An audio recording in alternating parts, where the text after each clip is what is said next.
నమస్తే ఓటెన్ టీవీకి స్వాగతం. వైఎస్ఆర్ కాంగ్రెస్ పార్టీ అధికార ప్రతినిధి కామరాజ్ హరీష్ తిరుమల లడ్డు వ్యవహారంపై కూటమి ప్రభుత్వంపై విమర్శలు చేశారు. ఈ విషయంపై సుప్రీంకోర్టు ఆఫ్ ఇండియా చేసిన వ్యాఖ్యలను ప్రస్తావించారు. తిరుమల లడ్డు వ్యవహారంలో దేవుడిని రాజకీయాలకు దూరంగా ఉంచాలని సుప్రీంకోర్టు సూచించిందని కామరాజ్ హరీష్ తెలిపారు. ల్యాబ్ రిపోర్టులు రాకముందే లడ్డూలో జంతువుల కొవ్వు ఉందని ఎలా ప్రకటించారని ధర్మాసనం ప్రశ్నించారు. నిజంగా ఆధారాలు ఉంటే ఈ కేసును సెంట్రల్ బ్యూరో ఆఫ్ ఇన్వెస్టిగేషన్ కు అప్పగించాలని సుప్రీంకోర్టు సూచించిందని చెప్పారు. పవిత్రమైన తిరుమలను రాజకీయాలకు వాడుకోవడం దురదృష్టకరమని కూడా ధర్మాసనం వ్యాఖ్యానించిందన్నారు.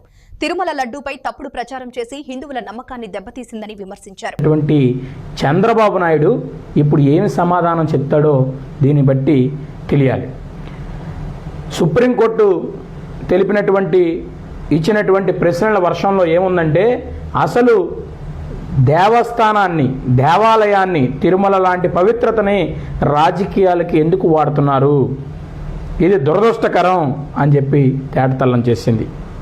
విచారణలో ఉన్నటువంటి విషయాన్ని ల్యాబ్ రిపోర్టులను బయటపెట్టి మరి ప్రతిపక్ష పార్టీల మీద దుమారం లేపినటువంటి ఈ యొక్క చంద్రబాబు నాయుడు మరి సుప్రీంకోర్టు చేసినటువంటి వ్యాఖ్యలకి ఏ రకంగా సమాధానం చెప్తాడు?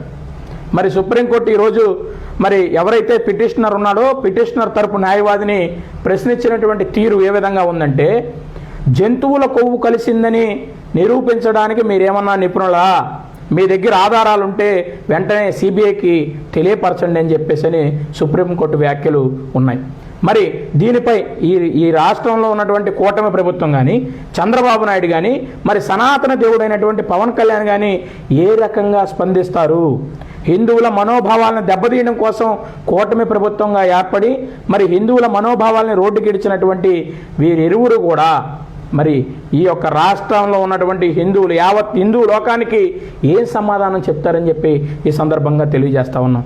సుప్రీంకోర్టు చేసినటువంటి వ్యాఖ్యలు ఏవైతే ఉన్నాయో వాటిని మరి మీ దగ్గర నిజంగా దానిపైన ఉన్నటువంటి ఆధారాలు కనుక ఉంటే సిబిఐకి అప్పచెప్పమంది, మరి ఆధారాలు ఉంటే తీసుకొచ్చి చంద్రబాబు గారు సిబిఐ కంటే అప్పచెప్పమని ఈ సందర్భంగా నేను డిమాండ్ చేస్తా ఉన్నా.